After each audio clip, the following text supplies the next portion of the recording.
Good evening and welcome everybody, and thank you so much for attending our webinar, Discovery into the World of Vision Correction. I'm Claire O'Donnell and I'm proud to head up the Eye Sciences team at Optegra Eye Healthcare. And like many of you, this evening I'm learning from home, and I think we've got a really informative and enjoyable talk ahead of us. Now, before I introduce this evening's speaker, just one or two housekeeping points. We want to make the evening as interactive as possible, and so our speaker has prepared a few questions for us. So please do join in giving us your views by selecting your response when prompted. Our individual responses will be anonymised, but we will be able to see how the group as a whole responds. Now, our microphones will be muted to reduce background noise, but if you do want to ask a question, you can simply type it in and send it to the panel, and we'll read it out either as we go through or perhaps at the end if the questions seem to fit better there. Now, our speaker this evening is a consultant ophthalmic surgeon with a special interest in refractive surgery, having successfully performed many thousands of vision correction procedures at Optegra Eye Healthcare. He is a lead clinician for refractive surgery and is based at Optegra Yorkshire, Leeds and Optegra Manchester Eye Hospitals. He has a keen interest in supporting the adoption of proven and new developments in eye healthcare, and his surgical achievements mean that he's regularly invited to present at scientific and educational meetings all over the world. So without further ado, I'd like to welcome our speaker, Mr. Shafiq Rahman. Over to you, Shafiq. Thank you very much, Claire, for that introduction. Much appreciated. And I'd like to start by welcoming the audience. I'm talking into a laptop screen here, which is a little bit strange for me, but I remember the very first webinar, sorry, the very first open evening that I ran, which was back in 2006 or 7, and we had a room full of maybe 10 or 12 people kind of looking towards me very earnestly, wishing to learn more about vision correction treatments. And in many ways, we're doing the very same thing here, except that we have the ability to be able to speak to you in your own home, which is wonderful. So today, what I'm going to do is cover some of the essentials when it comes to vision correction treatment. I'm going to explain to you some of the advantages and disadvantages of different treatments and how they might work for different sort of lifestyles and different sorts of scenarios. So really, what I would like to say is the purpose of this talk is primarily education. Education. And I'd like there to be some engagement, which means I'm more than happy to take questions at the end of the presentation. So please feel free to write in your questions, and we shall collate them and then answer those questions towards the end of the evening. I think that what we do in these sort of events is ultimately provide a degree of empowerment for our prospective patients. The more you understand about vision correction treatments, the better empowered you are, the more enlightened you are. And ultimately, you may decide to take the next step, which is to have a physical kind of consultation or even an online video consultation before we take that next step. So that's really what the aim of the evening is tonight. Let me just say a few quick words about Optegra. We have been in existence since 2008, so what is now 12 years or thereabouts. This is a dedicated eye hospital organization. We don't do any other treatments. We only do eye care treatments. There are 7 main hospital locations across England, and there are 2 further clinics that provide clinical services but don't provide surgical services. Our main focus is primarily on vision correction treatments, and of course we also offer treatments around cataract surgery, and we support the National Health Service by providing a cataract service for the NHS, but also very importantly, and one of the things I was involved in many years ago was to set up the macular degeneration treatment service, and that is still a very big part of our service for the country. So let me move on to a little bit more detail about Optegra and the kind of organizational structure, as it were. So we have 5 surgeons who offer vision correction treatments in our hospitals. I've given the names of the surgeons here, but I'm going to add in some pictures so you know that these are real people, real human beings, and they're all very friendly and they're all very, very good. Even that chap on the far left-hand side there. So whoever you end up seeing as a patient will be super experienced. They are all leaders in their field, and they are all specialized primarily in vision correction treatment. So you're going to get a world-class opinion if you come to any of our clinics. You can see the organization. I look after Leeds, Yorkshire, Manchester, and my other colleagues will look after other hospitals in different parts of the country, as shown here. So I'd like us to run to the first poll question, because normally when I'm giving these presentations, there's a room full of people. I get a sense of who I'm talking to, as it were. I wonder if we could run the first poll, which is to figure out the age distribution of the audience. So I'm not prying, because this is all anonymized. So if you could please run the first poll. And the question I'd like you to answer is, what is your age? So I presume the poll is now running. Somebody can give me some feedback on that, perhaps? Okay, here we go.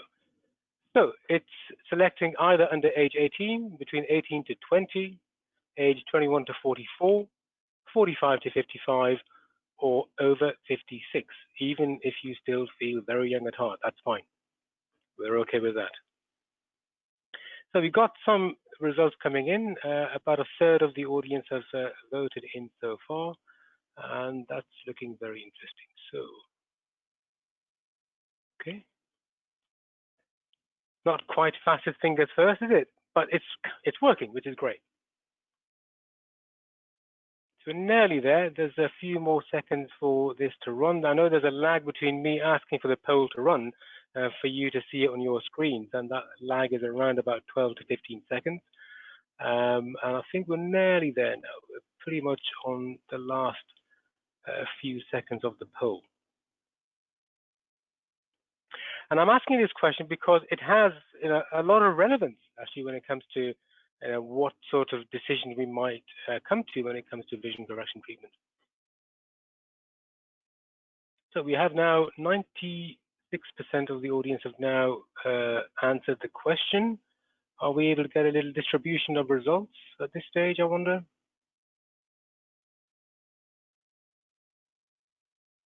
Okay, all right, so here we go. So we've got mainly people between 21 and over 56, but there's a big chunk of you who are, how can I put it mildly, in the youthful middle age range, which is fantastic. That's exactly where I am as well, of course. Thank you very much for that. Let's have the next question, which again is just trying to delineate and understand the audience. So this is I'd like to ask you what kind of optical aids you are currently using. And I believe when that poll opens up, which is in a few seconds' time, you will have the following responses. You can select from distance glasses only, distance vision or distance vision contact lenses only, a mixture of glasses and contact lenses, or finally, the other option is nothing, my vision is great. In which case, there must be something better on television than listening to me talk, I would imagine. Okay, so again, we're getting the responses coming in.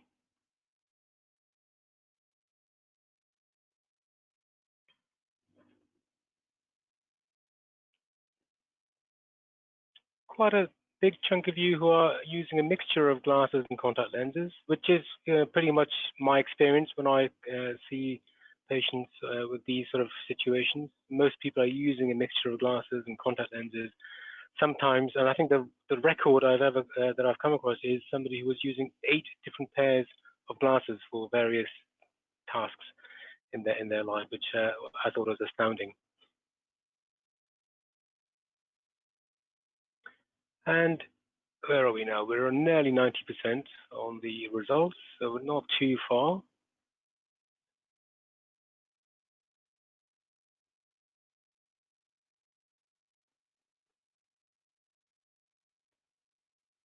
Interesting. Quite a small proportion of you are saying that your vision is quite good, which is interesting. So about 9% say their vision is very good.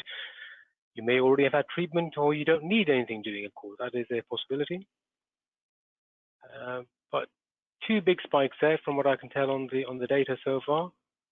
We've got just over a third of respondents using glasses for distance only, and a little bit more than a third who are using a mixture of glasses and contact lenses. That's excellent.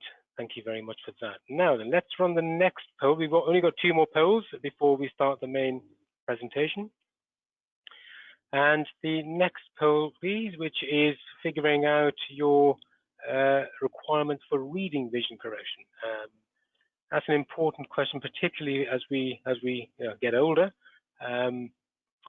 That situation changes significantly, actually. So you can have fantastic vision in your 20s and 30s, and by the time you get into your 40s and 50s, your near vision can be weak, but sometimes the distance vision can go with it. And there is a reason for that, which I'll explain a little bit later on. Okay. Again, this reflects, I think, the age distribution of the audience. We've got a fairly large number of people using varifocal and or bifocal glasses. Excellent. And some people taking their glasses off to read, and that is very typical of a condition called myopia or short-sightedness. And a reasonable number, just under a third of people using off-the-shelf reading glasses. Again, that's a very common way of managing eyesight deterioration as we get older. And many people have a range of different sorts of reading vision glasses, computer range glasses, close vision glasses, and so on, and have them dotted around the house, which can work, but it can be a little bit annoying as well. Again, we're making good progress here. I think the vote is nearly in.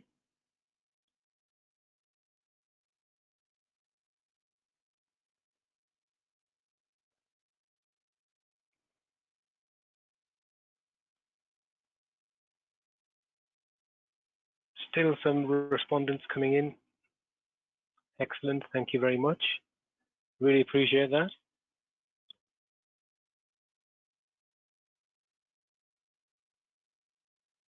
Are we able to have the results of that poll? Okay, quite an even spread of responses here, actually. So varifocal glasses in about a third using off the shelf, and a significant portion of people taking glasses off to read, i.e. being myopic. And the final poll, thankfully, just to try to understand where you are as a group of people listening to such a presentation in your journey towards considering vision correction. So let's have the final poll, please, if we can.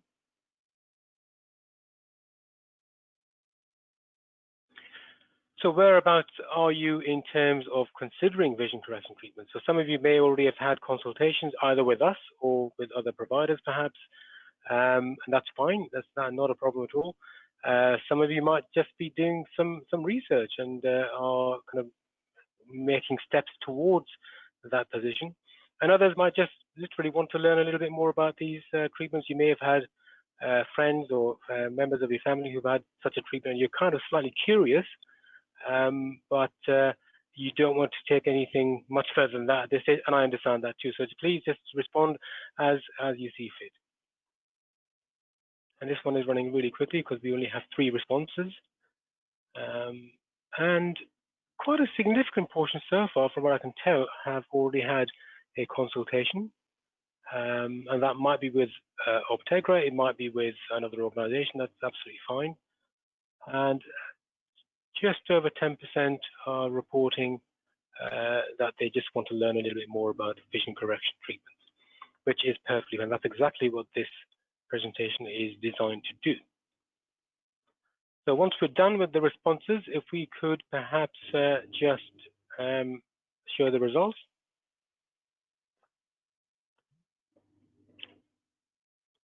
Okay, yeah. So over half of you have already had a consultation, which is interesting, and around about a third are interested but doing some research. Fantastic, thank you so much. Okay, that's great. I think we're done with the polls now. So I'm going to move on to discuss what is it that motivates people, because motivation to me is a really big part of the vision correction journey. Not everybody is motivated to have a vision correction treatment. In fact, roughly in the UK, maybe 1 or 2% might actually have a treatment performed. And there are different reasons, and the sort of reasons that we come across on a regular basis. People report getting fed up of glasses.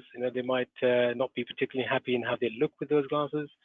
The cost can sometimes rise rapidly, particularly when you get into varifocal and bifocal glasses as we get older. The numbers keep changing, so every time you go to the optometrist, your prescription is different, and that means more cost, etc. And there are a lot of people who report that they just want to be able to enjoy life and have ordinary sunglasses and do sporting activities and do swimming and diving and all that kind of stuff. So these are the kind of typical reasons why people might consider treatment for reducing the need for glasses. Contact lenses. A patient I was speaking to this morning on a video consultation used a word, faffing. She didn't want to be faffing around with contact lenses anymore. She'd had enough. And they were causing her discomfort and irritation. Again, that's a common situation. And of course, there's always the recurrent cost, particularly if you're in your 20s or early 30s. There's a long way ahead of you, all being well in life, and therefore the cost can mount up over time. And with reading glasses, the real issue is annoyance and it's frustration at not being able to pick up a phone or an iPad and be able to see what's on it. And particularly for people who have spent much of their life with good eyesight, and suddenly they get into mid-40s, early 50s, and that doesn't work. It can be quite frustrating and annoying. And a lot of people tell me that one of the things they really value about vision correction is the freedom, it's not being vulnerable anymore, being able to get up and go and do life, as it were, and the convenience that it can bring is frankly astonishing in many cases. So these are the typical motivations that people report to me as a vision correction surgeon.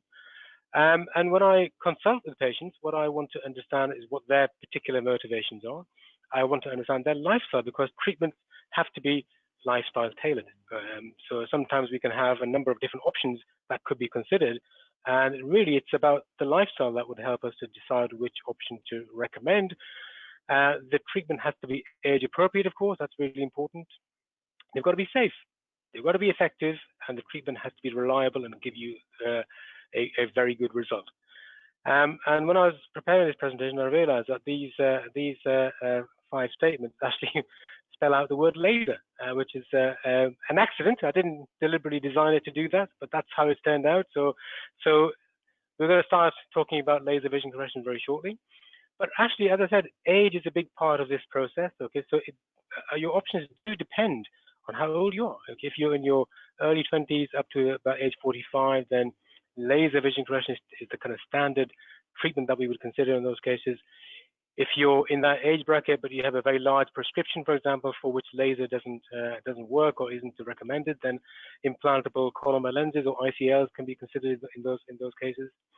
For people in the kind of young middle age range, as it were, that we still have the option of ICL. We can consider lens replacement surgery, but we have a new option which is called Presbyon, which is a modified type of laser vision correction that can help both far and near eyesight correction.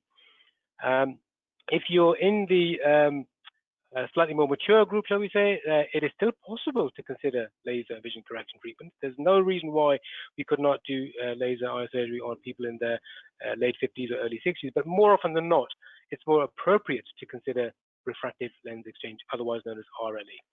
So that's the kind of if you like, the menu of options that we have available for people.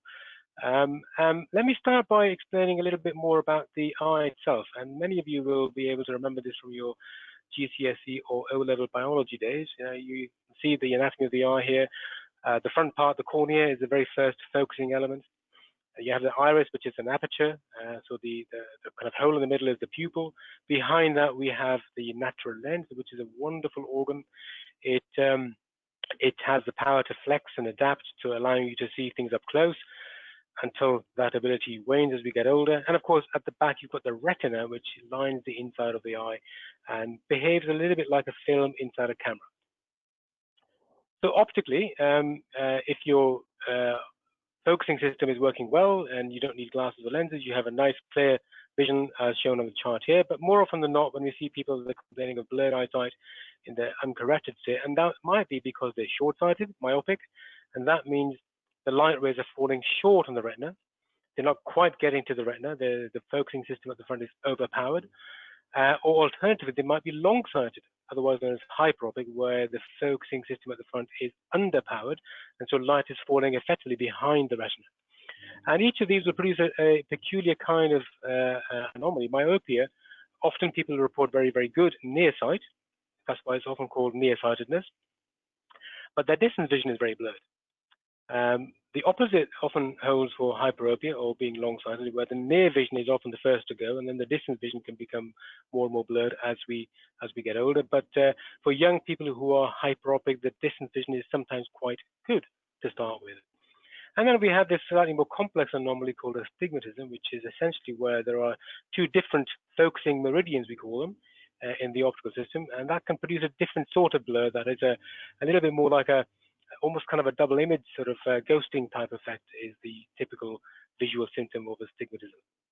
So let's start by discussing laser vision correction, and we love our acronyms in ophthalmology, as you can see. So laser stands for light amplification by the stimulated emission of radiation. That is the correct term, and there are three different subtypes. I'm going to show you the kind of outline of the procedures to start with, so you understand how these treatments work and how they are performed. LASIK is if you like, the oldest type of treatment that's been available now for over 30 years. It's the original form of laser vision correction. And the approach here is obviously eye drops used for numbing the eye, first of all. We then use a few drops of alcohol, which will help to loosen the surface layer of cells called the epithelium, which is brushed to one side very, very easily. And that exposes the underlying solid tissue, which is resculpted by applying the excimer laser. Now, this laser beam is a flying spot laser, computer controlled and controlled by a tracking device, so that the ablation pattern is delivered exactly where we want it to go. Once that is done, a contact lens is placed on the eye, which will remain in situ for 4 days, maybe 5 days, and that allows those cells to grow back underneath the contact lens, and that's when things start recovering. So LASIK is a perfectly good procedure, but it does come with a slower recovery. So typically the vision would be recovering much, much more slowly than it would do for LASIK or for S.M.I.LE. And the average patient would expect to get driving standard vision after LASIK, typically about day 7, day 10 or thereabouts. And the first 3 or 4 days can be quite uncomfortable. So it's not a popular option. It's not one that we recommend unless there are very specific reasons to recommend it. A more popular option has been around now for a good 30 years, LASIK. And here we need to create something called a flap, which is a bit like a hinged kind of a tissue bridge on the cornea. Many years ago, we used to use mechanical instruments called keratomes, and nowadays we're using a laser-based system to create that flap. The flap is elevated, and then the same reshaping laser shown in EK is applied, and then the flap is put down. The advantage of the flap, of course, is that your eyesight recovers very quickly, which is good. So most people get good vision day one post-op with LASIK. And your eye is comfortable. So typically within about 3 or 4 hours, you can feel much more comfortable, unlike the 3 or 4 days of discomfort that you get with LASIK. So advantages of LASIK are very substantial, and it's a good option for many people. S.M.I.LE is a more recent development. This is avoiding the flap entirely by using a specialized type of laser that creates that kind of pattern of tissue that we need to remove from the cornea. This time we're able to remove that tissue from a small side port, which allows us the ability to go in and physically remove a small sliver of tissue called a lenticule. And that tissue removal is what causes the alteration in curvature of the cornea, which corrects your eyesight. So small incision lenticule extraction has been available in some form for about 10 years. And approximately 3 million eyes have been treated with S.M.I.LE now across the world. So it's well established, but it offers significant advantages And I'm going to show you this because it's really important to understand.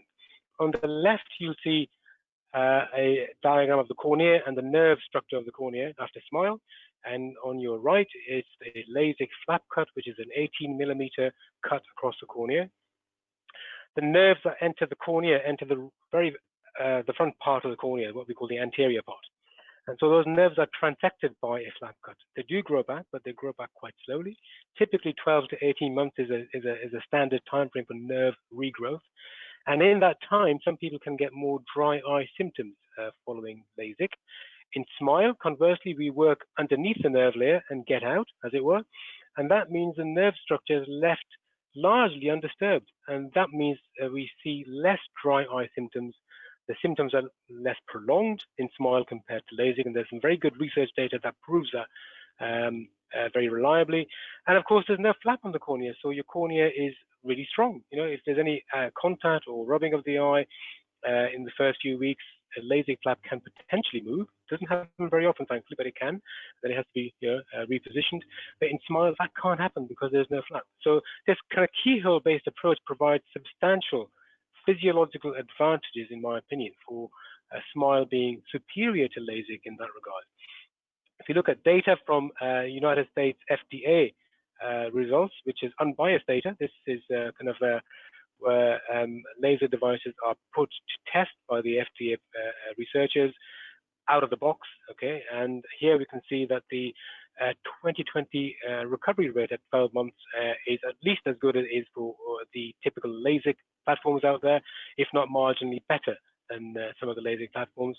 In fact, predictability, which is a measure of accuracy, being within 0.5 diopters of 0 of target, is achievable in close to 95% of patients undergoing S.M.I.LE treatment.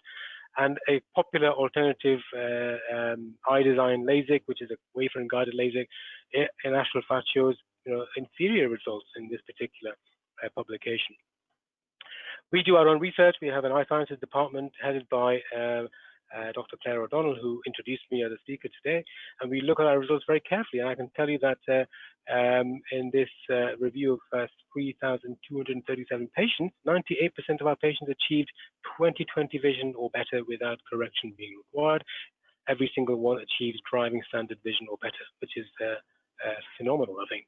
S.M.I.LE is marginally outperforming LASIK when it comes to the 20/20 rate, which is 100% in our current data set, and that is pretty much what I see in my practice as well.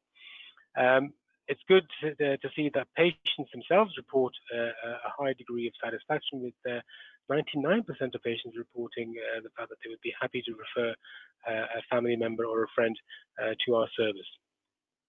We look at the data in great detail. Okay, this is just 2 of 9 different graphs that we create for our outcomes. It gives you an idea about what we're looking at. We're trying to get a certain target for prescription, and more often than not, we're getting very, very close to that. In fact, our 0.5 diopter target rate is 92%, which I think is about as good as it gets. People often say, well, how good is it? Okay, well, I would say if you look at vision afterwards uncorrected versus vision before best corrected, i.e. with glasses, we're getting an average outcome of about 97% efficacy, effectiveness, as it were. So that's the figure that I'd like you to try and remember in your mind. But can laser help nearsightedness? Can we help improve people's near vision as well? Well, we can. There's a process called monovision, where we assess the dominance pattern of the eyes, and each of us will have a right hand or left hand dominance, and in the same way we can have a right eye dominance or a left eye dominance. Let's assume that you're right eye dominant, as many people are. We would set the target for that eye to be 0 for prescription for distance, and for the non-dominant eye, in this case the left eye, we target typically about -1.5 of myopia. What that does is it allows a patient to be able to have near focus and far focus at the same time. Now that's called monovision, and monovision works pretty well. It's been around for a long time as a concept, but there are always some drawbacks to monovision. So we've been looking at ways of improving monovision, and can we improve it? Well, my question is, what if we could actually use sophisticated reshaping parameters to improve the blend zone in monovision? And we can do that. We have a treatment called PresBeyond, which is a customized type of monovision treatment where the near dominant eye is treated in a way that increases what we call the depth of field. Okay, and that means even though the near dominant eye is set at -1.5, it still produces better vision for distance than a typical eye would be set at -1.5. And the same applies for the other eye. So this way we are, if you like, optimizing the world of monovision for patients who are able to tolerate monovision. And that's part of the assessment that we do in our patients who are in this sort of age range, is to assess how well they might tolerate monovision. If they don't tolerate it, it's not really an option. If they do, and about 70% of people tolerate this really, really well, then this could be an option as a means of treatment. And the idea about this advanced ablation pattern is to improve depth perception compared to traditional monovision, to improve the tolerance of monovision, because that is a little bit of a challenge for the brain. The brain is the seeing organ of the eye, because the brain has to get used to this. And we find quite reliably that patients who have presbyond treatment seem to adapt and tolerate that much better than patients who have traditional standard monovision. And ultimately, we're trying to provide better comfort for your eyesight. And we are the only vision correction service that has a national footprint that can provide this very highly specialized type of laser vision correction for patients between that sort of 45 to 55 age range. One of the questions that I often get asked, both in consultation and in presentations like this, is risk. Okay, and what about risk? Okay, well, the key thing about risk, okay, is we control risk. Okay, we manage it, we contain it, and it starts with really, really careful, very precise clinical assessments.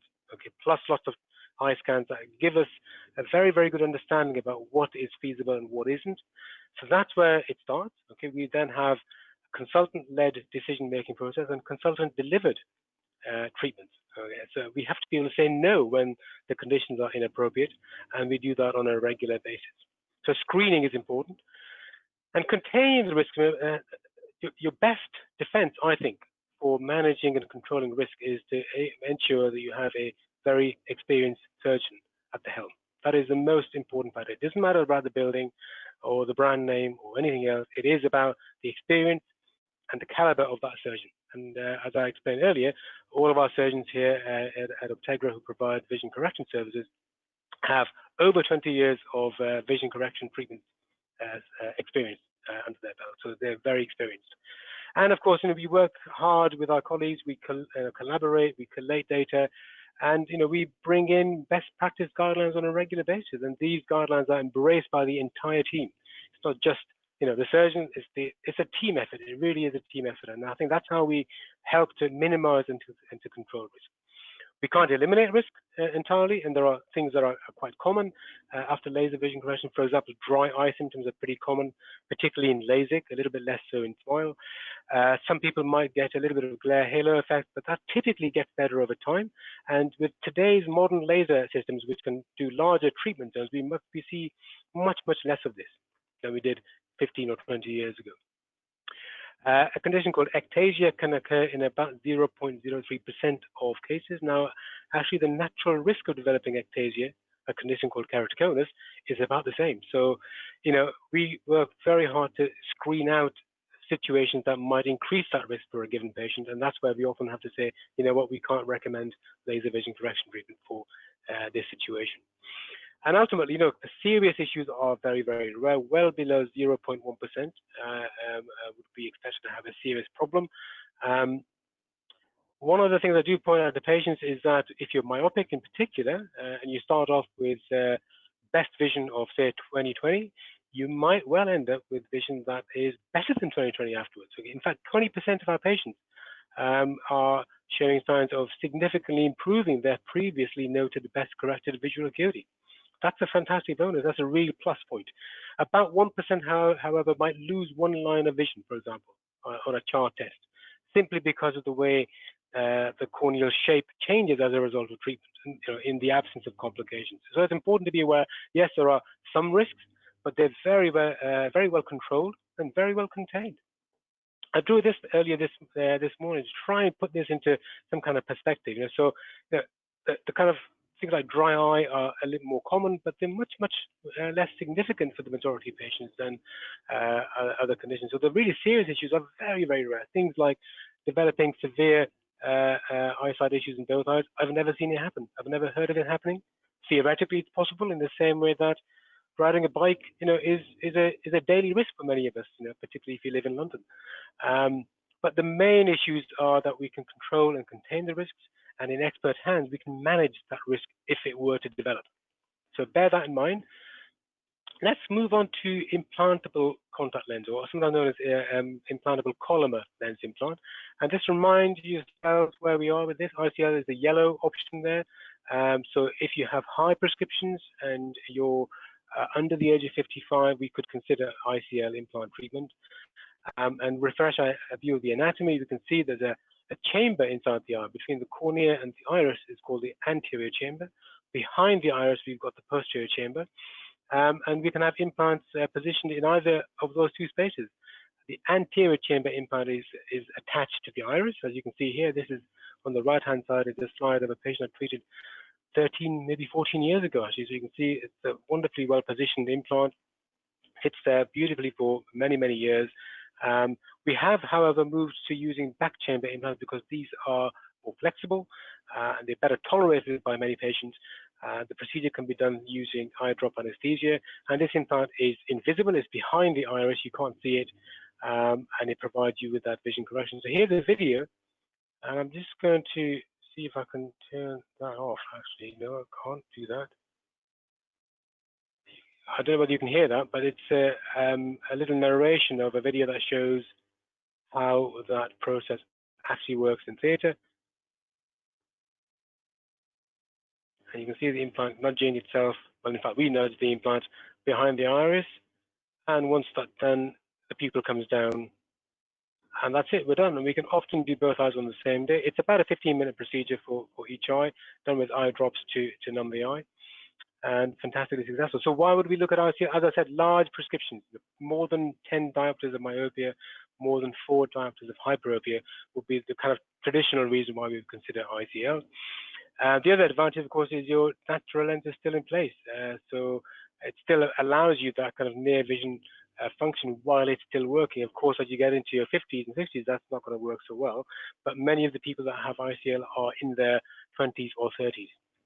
And it's actually the only treatment that is reversible. And some people do find that attractive because it's an additive treatment and not a subtractive treatment. We're not taking something away from the eye, i.e. tissue from the cornea, for example, or the natural lens in RLE. We're adding something inside the eye that can be removed if there were concerns or problems in the future. So as I said, most people would elect to have ICL if there were reasons for not recommending laser vision correction. But some people do actually say, you know what, I'd actually prefer the idea of an additive treatment rather than a subtractive one. So we can always have those conversations with our patients, and ultimately it has to be the patient's choice as to what option they would prefer to consider. But I'm afraid the cost is a little bit of a barrier, and I'll explain that to you a little bit later on.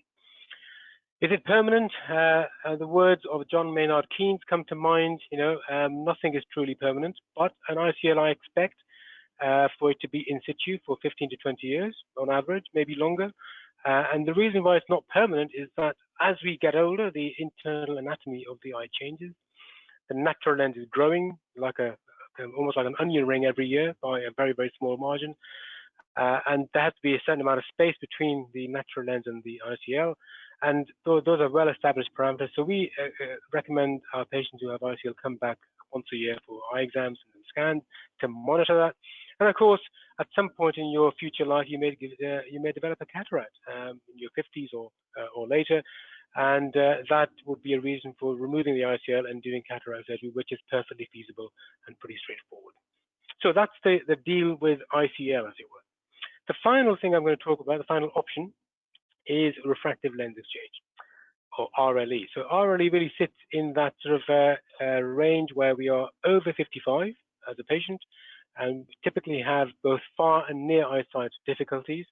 And RLE is a fantastic option because the natural lens, wonderful though it is, and it is a marvel of bioengineering, as it were, the natural lens hardens as we get older. It loses its flexibility.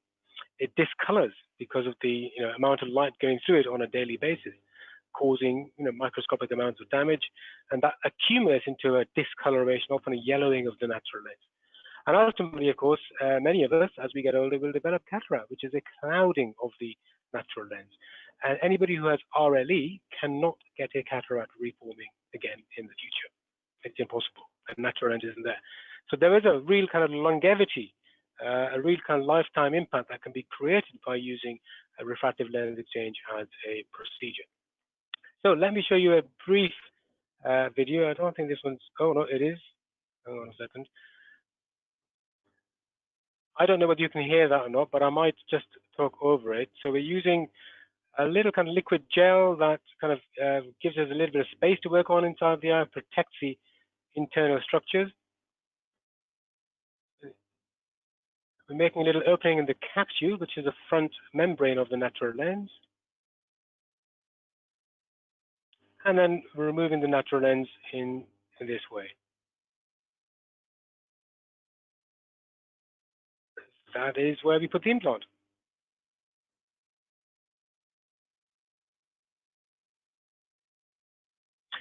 And there it is, that's the treatment done. Typically that would take about 10 minutes for each eye. And we often do both eyes on the same day for patients who are able to have that treatment. So it's about a half-hour visit into theatre, and that's it, treatment done. So the idea here is that the implant is within the capsule of your natural lens. That's what's holding it in place. We would power that lens according to measurements and scans done prior, so that light is going to fall as a fairly sharp focal point on the back of the eye, on the retina. That's what gets the far sight working at a higher level. And there are different sorts of implants. So the kind of commonest implant out there, particularly in NHS cataract surgery, for example, is a monofocal implant, which works well for distance for the majority of people, but doesn't work very well for near vision or indeed intermediate vision. Another alternative is what's called an extended depth of focus lens implant, which is an implant that works well for distance, but also works well at an intermediate range, which is roughly where you might put a computer screen on a desk, for example. So that can be a very good option for patients who are avid users of computer screens. And finally, a true multifocal, such as a trifocal, which creates both a far, near, and intermediate focal point, can be a very, very effective solution for maximum vision correction independence. This is the trifocal. As I said, 3 distinct focal points are etched on the implant. And again, the brain is what does the seeing. So the typical kind of results that we would expect to get are 20/20 RSI plus a N6 font size, achievable in 95% of patients with primary treatment. So that's a pretty good outcome. There are some drawbacks, as I indicated before. Glare halo is an effect of multifocal implants, which typically gets better again over time. Typically about 3 to 6 months is the average time frame for that to improve. And again, we get very, very good patient-reported outcome measures from our patients at a very high recommendation rate, as you can see on this table here. Astigmatism is another anomaly that is present in quite a large proportion of people that we treat. Perhaps 30 to 40% of patients will have a significant amount of astigmatism, which is a corneal curvature anomaly. This is where the cornea has a rugby ball shape instead of a football shape. And we can measure that and accurately determine the power of implantation and the orientation of the lens implant to be able to correct that to a very, very high level of accuracy. So post-op do's and don'ts. Obviously, you're going to be using lots of eye drops afterwards, particularly now in the era of COVID. We're going to have to make sure that we will wash our hands a lot more often than we did pre-COVID. And you will be given a mobile number for your surgeon. If you need to contact the surgeon, call them. They will not mind. We typically advise avoiding eye makeup for around about a week. Avoid vigorous exercise for a couple of weeks, and swimming for maybe up to 3 weeks beyond any of those treatments. We talked about the risk containment system that we have in place in our hospitals. Again, we can't eliminate risk, but refractive lens exchange is a remarkably safe procedure in expert hands. Over 99.8% of operations are routine, uneventful. Well, an old colleague of mine used to say, boring operations. It is exactly how I want my surgery to be. There are some complications that can occur. The capsule, which is designed to hold the lens implant inside the eye, can be damaged during the operation. But notice that in expert hands, we're talking about a rate of about 0.1%. Compare that to the UK eye surgeons' average rate, which is around about 1.4 to 1.9%. So we're working at a 14 times lower rate than the typical UK surgeon would at this point in time.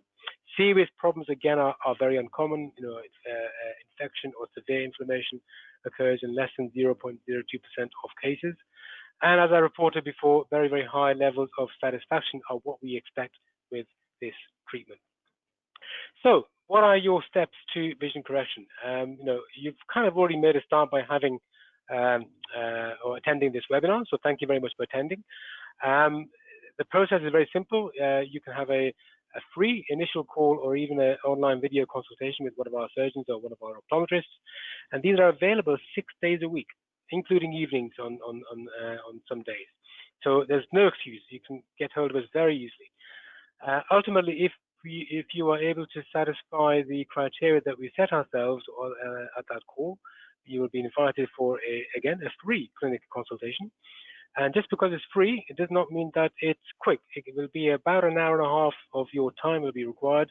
There's a large number of scans that we often carry out on our patients, just to really build up an accurate picture of what is going to be best for your situation. And these consultations are available at 9 different sites across England. And then, of course, if you are found to be suitable for treatment and if you decide you want to proceed, the next step would be treatment, which will be conducted at one of our 7 hospitals across England. And let me say again, we work, to very carefully controlled protocol. So what we do is the same in Leeds as it is in London, and I work in Leeds, and it has to be the same basic approach and the same kind of protocols that are applied that assures a high level of success. And finally, step 4 is where you enjoy your transformation. That's when your life improves and you can then get on with your life. So those are the kind of 4 steps. And then finally, why would you choose Optegra? Well, we've been around, as I said, for 12 years now. We're a top-rated organization with a large network of eye hospitals. I think most of the country is within an hour and a half's drive of a major Optegra location, so it's fairly easy to get to us. We have a dedicated eye sciences department which helps us develop our protocols, our pathways, and that is a not-for-profit organization. And of course, you'd expect us to have the most advanced technologies, and we do. That's a really important part of who we are. We've treated, I think, well over 1 million eyes now across the country. So, if you choose us, you're going to be in good hands. And the worst slide of all, the price list, which again, you'll find this on our website. Our pricing is very simple, it's transparent, it's pretty straightforward. I won't repeat the numbers here. You can view them yourselves on the website. And that, I think, is the end of the presentation. I'd like to thank you all for listening, if you're all still there. I'm happy to take questions, and I believe Claire O'Donnell will have collated some questions for us, which I shall try to answer over the next quarter of an hour or so. Thank you very much. Thank you, Shafiq. That was terrific. And we do have a number of great questions from the participants. So if we go straight to our first question, which actually 2 participants have asked about. So yep. Sandra and Stephen have both asked, what if they only need reading glasses? What would be a likely option? Yeah, that's a really good question. Okay, and actually, that's there are probably more people in the UK who are in that position than who need glasses for distance and for close range. And that's unfortunately a function of maturing, shall we say, as we go through life. And there are 2 solutions we can consider. If you're able to tolerate the test that we conduct for monovision, where one eye is working better for far, one eye works better for near, we can consider laser presbyond treatment in those cases, in those situations. And that has been very successful in a large number of people that we've treated over the years. Occasionally, people find that monovision doesn't quite work for them, and therefore we wouldn't recommend laser presbyond.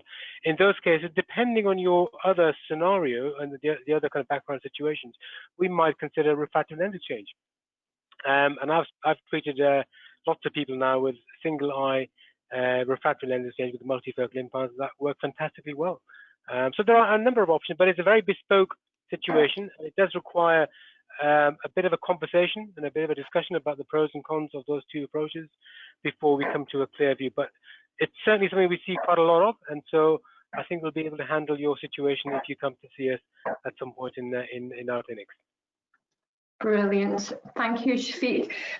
Grant has asked about his particular situation. He lives in Scotland and he was asking, you know, how we might be able to help him. Is it possible for him to have, you know, a consultation and one day and maybe treatment in the following days? Yeah, okay. So yeah, it's possible. First of all, I would say for Grant, it might be best to have a video consultation, first of all, and we can discuss whether it's myself or one of my colleagues, what your options might be, what the likely direction of travel is going to be for your vision correction treatment.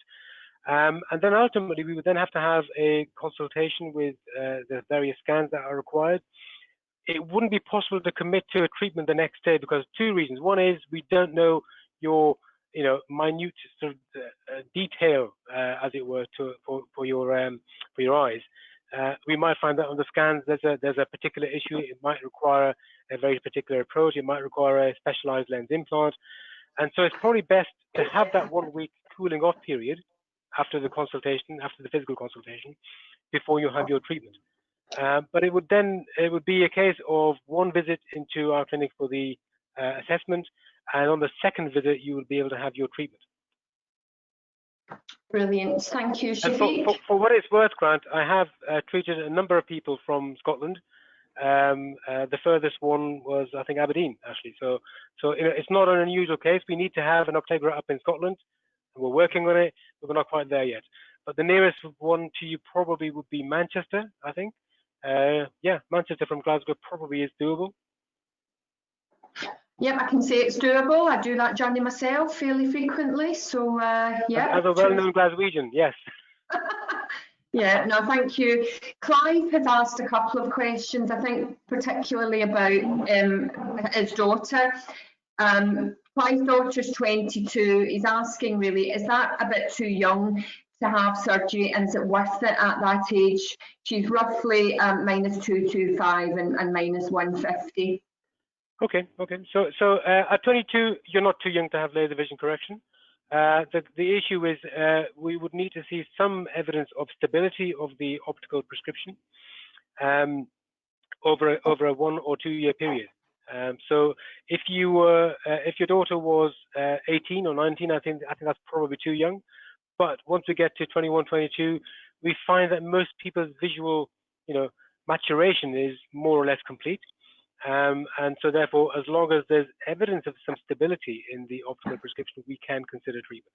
Should not be a problem. Brilliant. And I think Clive had other questions that related to, you know, some of the risks, and I think you probably addressed those in a subsequent slide, Shafiq. So just about, you know, can vision become worse after surgery? So I don't know whether you just want to re-emphasise that. As I say, you did cover it a little bit later. Yeah, we did cover it during the kind of presentation, but risks are always present. Whatever we do in life, you know, literally getting out of bed in the morning, you know, going for a bike ride and going for a run, you know, they all carry a small element of risk. Okay, we cannot escape risk. The key thing is, how do we control that risk? How do we contain that risk? And how do we minimize that risk? And that's what I've tried to outline in my presentation, is that there are many, many things that we do as a given that are designed to manage the risk situation. Is it possible to have worse eyesight afterwards? It's highly unlikely. No, it's very, very unlikely indeed. It's always possible, but something pretty dreadful would have to happen, and these things do not happen very often. In the same way that we drive a car pretty much every day of our lives, we know that horrible things can happen driving a car or riding a bike, and yet we take that risk intuitively quite happily. Mm-hmm. It's not too far off that level of risk that we're talking about. Brilliant, thank you, Shafiq. Steve has asked whether the S.M.I.LE procedure could be used for a presbyond type solution? So another good question. A really good question. Not presbyond, because that's a very specific kind of pattern of ablation, and there are some technicalities that don't allow that to happen. But we can, and I have treated people with S.M.I.LE and using monovision as the standard approach, and that works pretty well. Actually, it's been working really well. So depending on your situation, that is a possibility. Targeting one eye as a distance dominant eye and the fellow eye as being a near dominant eye is a perfectly feasible approach with S.M.I.LE. Excellent. And Daniel is long-sighted and he's 23 at the present time, and he's just wondering what treatment options might be most appropriate for him. Okay, so we can't recommend S.M.I.LE at this stage for long-sightedness for hyperopia.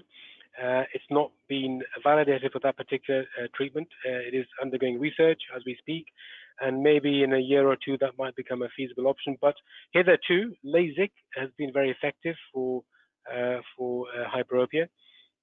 And depending on your numbers, if you're within about up to +4, I think LASIK is a viable option in many cases. If you're beyond +4, then we are probably looking at some sort of well, it'll be the ICL implant treatment that we'd be considering for Daniel's situation.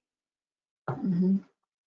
Thank you, Shafiq. Aisha says that she's 38 and she's short-sighted, and her question is, if she has treatment now, is it likely that she'll need glasses again? So that's a popular theme sometimes, isn't it? Yeah. So sorry, I didn't catch out how old Aisha was.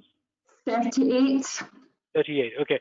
So look, when you're 38, you still have a good number of years ahead of you, whilst your near vision is still quite strong because your natural lens still has a significant degree of flexibility. Now, if you're myopic, short-sighted, let's say -5 or thereabouts as a number, then you have an awful lot to gain from eyesight correction treatment. You know, even if your near sight were to deteriorate, as it will do naturally, by the time you get into your late 40s, certainly, you still have a good 10 years ahead of you before that becomes a significant issue. So you have to weigh up as to whether you think that is worth it for you as an individual. I would say it probably would be, but ultimately you have to be the decision maker on these situations. But we treat people who are 38 and myopic with S.M.I.LE and with LASIK and with ICLs on a regular basis, so it's nothing unusual by any means. Okay, thank you, Shafiq. We had a couple of questions relating to refractive lens exchange surgery. So Nicola was just wanting to confirm that trifocal lenses are already available and being used now. And then there was a kind of follow-up question in terms of trifocal lenses. Do they alter the distance vision much in terms of the clarity? And again, I think you talked about that. First of all, trifocal lens implants have been available and in widespread use. In my practice, I've been using them for 5 years. So it's nothing, unusual or new for us. I treat maybe 500 or 600 patients a year with trifocal lens implants. So very experienced in that department. And I've been amazed at how effective they've been, because we moved from bifocal to trifocal lens implants 5 years ago. And they produce significant additional advantages compared to a bifocal lens without any significant additional downsides, as it were.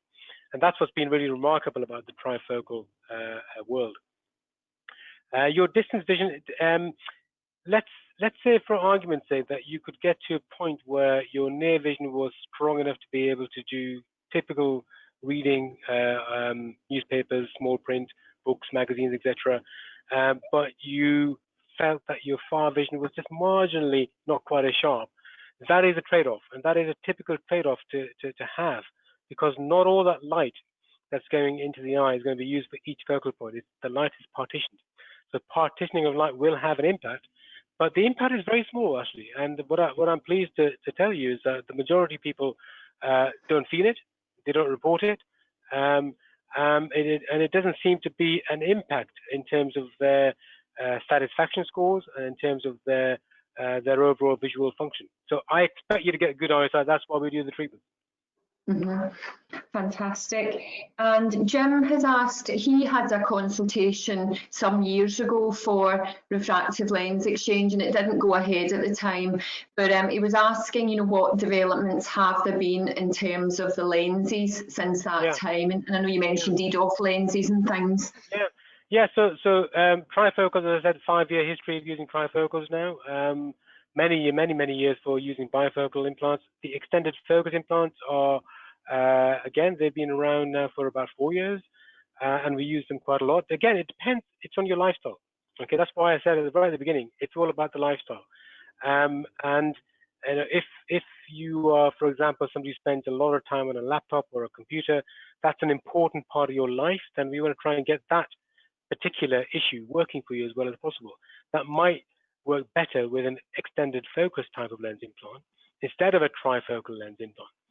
I have very regularly used extended focus implants in one eye of a patient and a trifocal in the other eye. That's a kind of what we call a mix and match scenario, which actually works really, really well for many of those patients.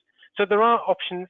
I don't think there's been anything earth-shatteringly different over the last 5 years or so, and I think that's because we're pretty much at the peak of the technology curve. You know, whatever else is likely to arrive in the world of vision correction, it's going to be marginal, small, iterative changes rather than dramatic, kind of landscape shifts. That isn't going to happen over the next foreseeable future, at least.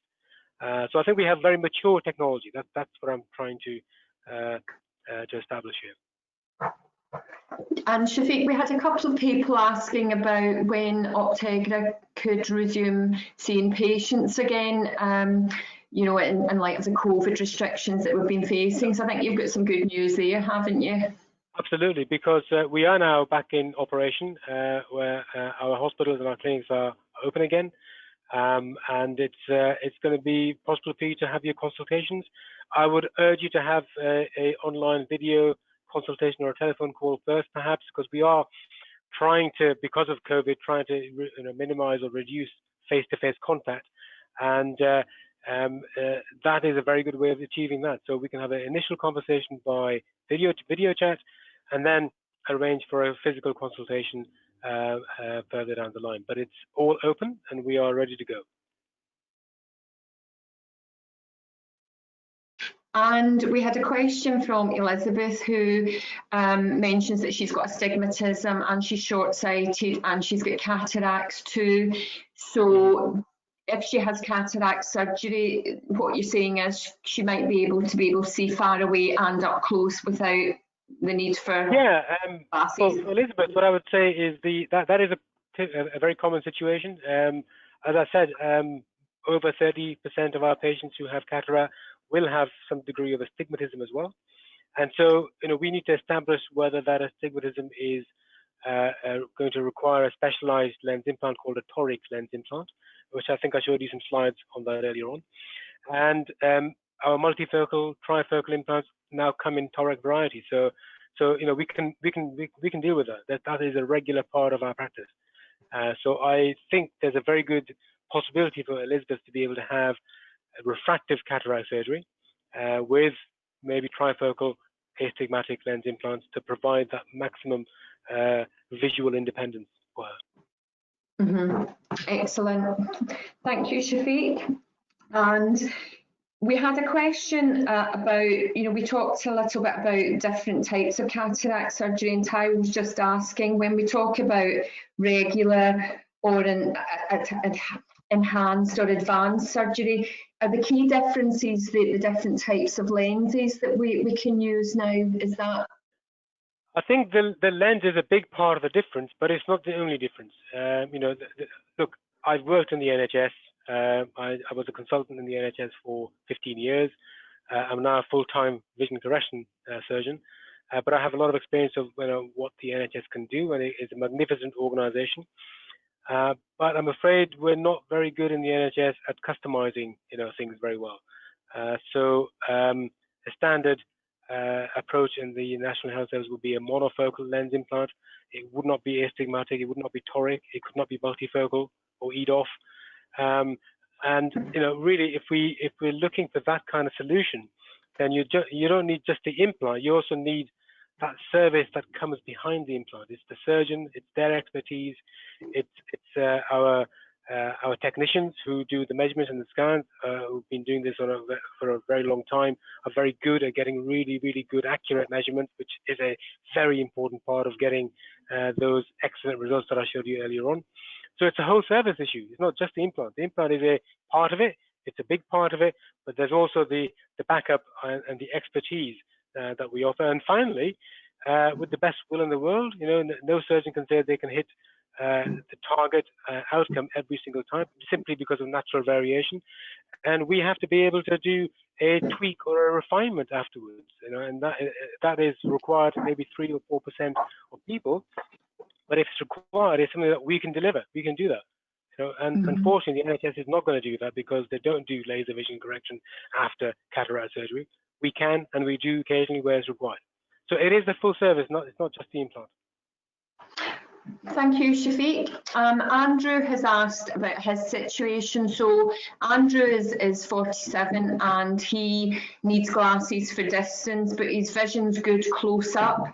And in fact, he's pointed out that when he puts on his distance glasses, it affects his close-up vision adversely. So he's kind of asking about if he permanently corrects his distance vision, can we do that in a way that doesn't impair his reading vision as his glasses currently do? That's exactly where either monovision or presbyon would come into play. So presbyon, as I said, is the sophisticated version of monovision. That's what I would call it. It's a means of being able to not just target one eye for distance, one eye for close. We can set that target as required for your specific case. So we'd have to look at the optical numbers and the scans and so on. But I think there's probably a very good solution for Andrew when it comes to considering a presbyon type application.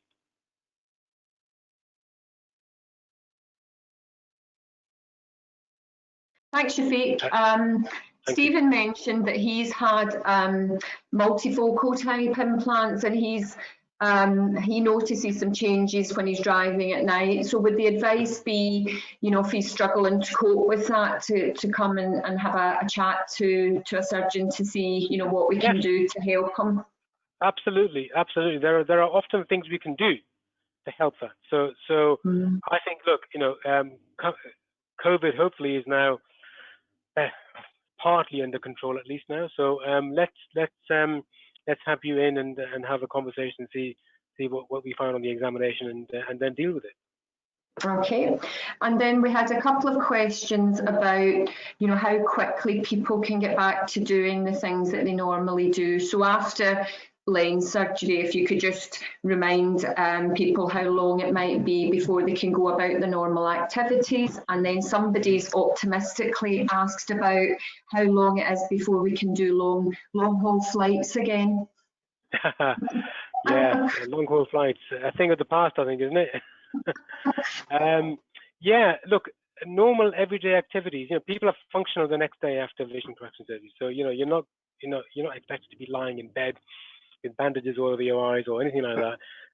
We do ask you to wear a nighttime shield, which is like a pair of goggles that you can put on, swimming goggles, so that you don't rub your eye in the night in the first week or so after surgery. But in the morning and the daytime, those goggles are off and you're kind of going about your normal business, as it were. Mm-hmm. When it comes to physical activity, I would say around about a week is a good time frame for resuming more physical activity. If it's vigorous exercise, I'd say give it a couple of weeks from most of the procedures that we do. And swimming, 3 to 4 weeks would be maybe a better time frame to try and avoid that. And that's us being super cautious, probably.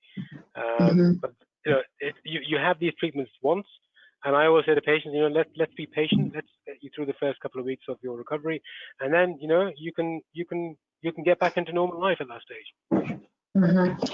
Brilliant. And then I think the final question, Clive has asked about his situation. Clive had some surgery 18 months or so ago, squint surgery, and he's long-sighted, and he's wondering if there are some options that might be appropriate for him. Okay, without knowing some more detail, it would be difficult to give a kind of a personalized response. But look, long-sightedness is an optical anomaly, just like short-sightedness. It sometimes requires different solutions, as I pointed out. ICL implants are possible. LASIK is possible in many cases. If you're above 55, then we could consider refractive lensing, which can be very successful for long-sightedness in particular. So it could be any one of those three options, depending on what we find on the actual physical consultation. But there will be a solution for you, I'm pretty sure. Mm-hmm. And just one last question, if we can squeeze this in for Jim. Jim's 60, mild cataract, short-sighted with astigmatism, and he's a really keen cyclist. So is there a procedure that would be right for Jim based on his situation? Okay, again, personal kind of situations is difficult to enter into, but if you're short-sighted and you're age 60, we're probably looking at lens replacement surgery rather than laser vision correction. It is possible, however, to have that on the table of options. And it might be that if, for example, Jim doesn't mind popping on a pair of reading glasses for his close work, but would rather just have far vision working better, then S.M.I.LE or LASIK might still be an option, potentially. But my gut feeling is we're heading more towards lens replacement surgery in those circumstances. Yeah, and he mentioned he's got mild cataracts too, Shafiq. So if you've got mild cataracts, then I think that's a slam dunk. I think we're going to have to look at lens replacement. Yes. Brilliant. Well, that's great. We've managed to get through all the questions. Excellent. And some really fantastic ones. Yeah, really good set of questions, actually. I hope that the audience found that engaging and are feeling that little bit better informed, perhaps, than they were an hour ago. That is the intention of this kind of event. So thank you very much for listening. Thank you very much for joining the webinar, and best of luck.